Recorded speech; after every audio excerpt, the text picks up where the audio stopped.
Asia cup से पहले शोएब अख्तर ने बड़ा दावा किया है। दोस्तों, शोएब अख्तर का कहना है कि एशिया कप से पहले ऐसा ना हुआ तो मेरा नाम बदल के रख देना। दोस्तों, अगर आप मेरे चैनल पे नए हो तो इस वीडियो को लाइक और चैनल को सब्सक्राइब करना। वीडियो की तरफ बढ़ते हैं। 29 अगस्त से ट्रायल सीरीज़ का आगाज़ हो रहा है।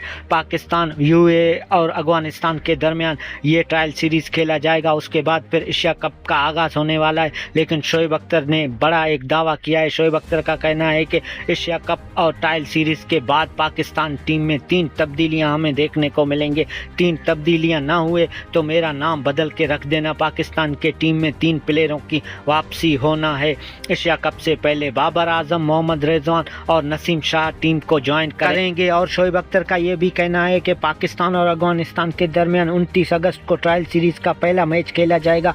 पाकिस्तान को 130 रनों से पहले अफगानिस्तान हिलने भी नहीं देगा। दोस्तों, क्या ख्याल है? पाकिस्तान को अफगानिस्तान टफ टाइम देगा या नहीं, और अफगानिस्तान के खिलाफ पाकिस्तान की कोई कारकर्दगी शोएब अख्तर का कहना है कि हमें नहीं मिलेगा। फिर उसके बाद एशिया कप से पहले पाकिस्तान टीम में 3 तब्दीलियां हमें देखने को मिलेंगे। दोस्तों, क्या ख्याल है? बाबर आजम, मोहम्मद रिजवान और नसीम शाह को टीम में आना चाहिए या नहीं? और शोएब अख्तर की इस दावे से आप दोस्तों को क्या लगता है कि एशिया कप से पहले हमें टीम में तब्दीलियां दिखाई देंगे या नहीं?